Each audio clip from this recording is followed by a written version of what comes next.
this subunit, we will continue our discussion of common law exceptions to consideration.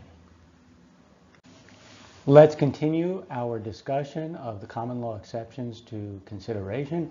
We've already discussed the majority approach, which means the majority of states, the courts in the majority of states, will adopt those exceptions, and that's the piggyback consideration. It's really not an exception, special circumstance. You can look at it in many different ways. Let's talk about true exceptions to the consideration doctrine. Now, these are minority approaches, which means that this is not the approach of the courts in a majority of the states, but you still should know that these approaches exist.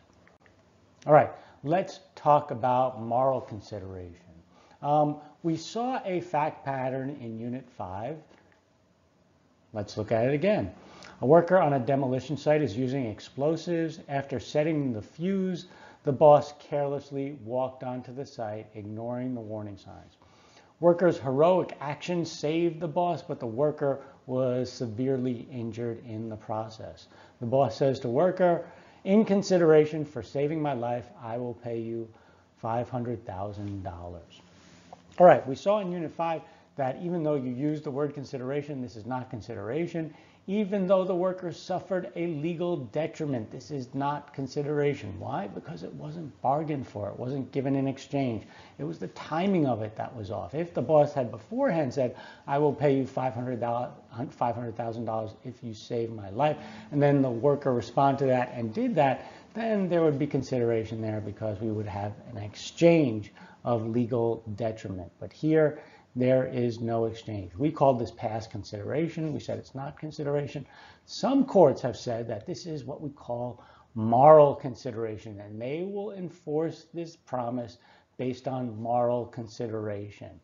Moral consideration is not consideration. It's really a poor term to use. It makes it confusing.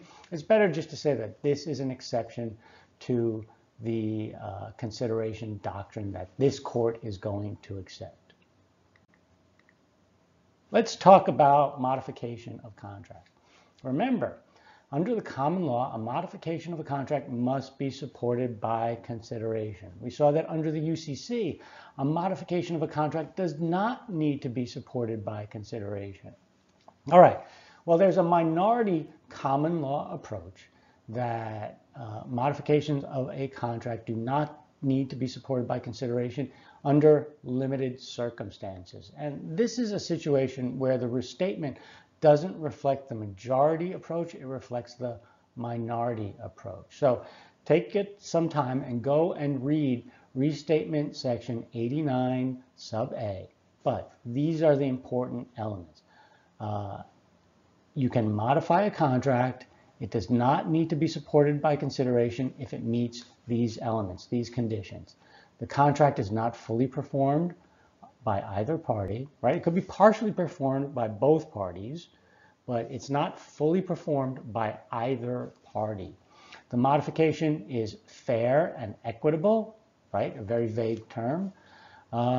And it's fair and equitable in view of unanticipated circumstances. The whole idea is that one of the parties is asking for a modification of the contract because something happened after they entered into the contract that changes the transaction. The prices of raw materials went up. There was some sort of flood or natural disaster, something like that. Some sort of unanticipated circumstances happened, and now I'm coming to you and saying, would you please modify the contract? The restatement and the minority approach says you can do this if the contract is not fully performed on either side. The modification is fair and equitable. You're not trying to take advantage of the other party. And we had some unanticipated circumstances, and the modification is fair and equitable in light of those unanticipated circumstances. All right, the next minority approach is a promise to keep an offer open. Remember, under the common law, promise to keep an offer open is unenforceable unless it's supported by consideration. And we call a promise to keep an offer open that is binding because it is supported by consideration. We call this an option contract. All right, once again, the restatement second takes the minority approach in this situation, not the majority approach.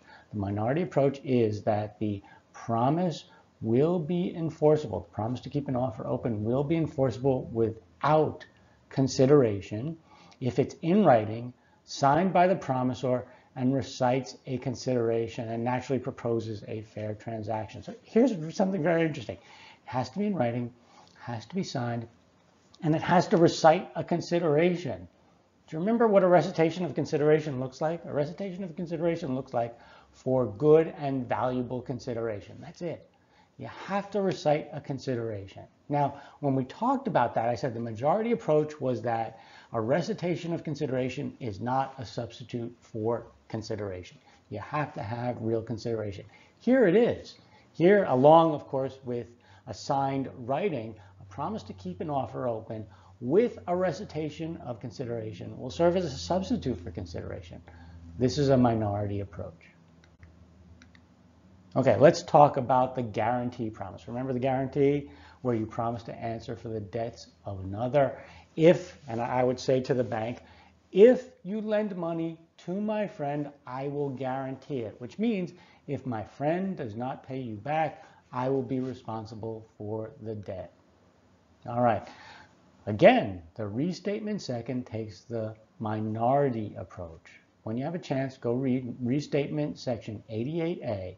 But what it requires is that the promise is in writing, signed by the promisor, and recites a consideration. We're seeing this again. So under the restatement, a guarantee promise will be enforceable even though it's not supported by consideration, as long as it's signed in writing and recites a consideration for good and valuable consideration. That's all you need.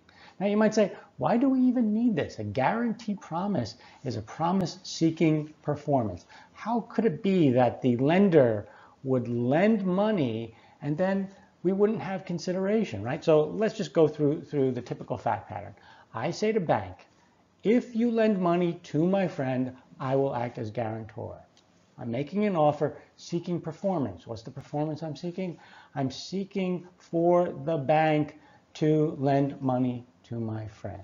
If the bank then performs, the bank has accepted my offer. And there's consideration. The bank was under no legal obligation to lend money to my friend. So my promise to act as guarantor is binding. Well, there are times where the banks are not careful about this and they will first lend money to the friend and then they'll say to the friend, to the borrower, oh, you need a guarantor. You have to go out and find a guarantor.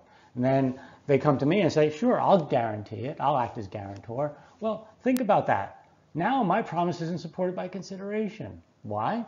Because I made the promise, but the act had already occurred. This is past consideration.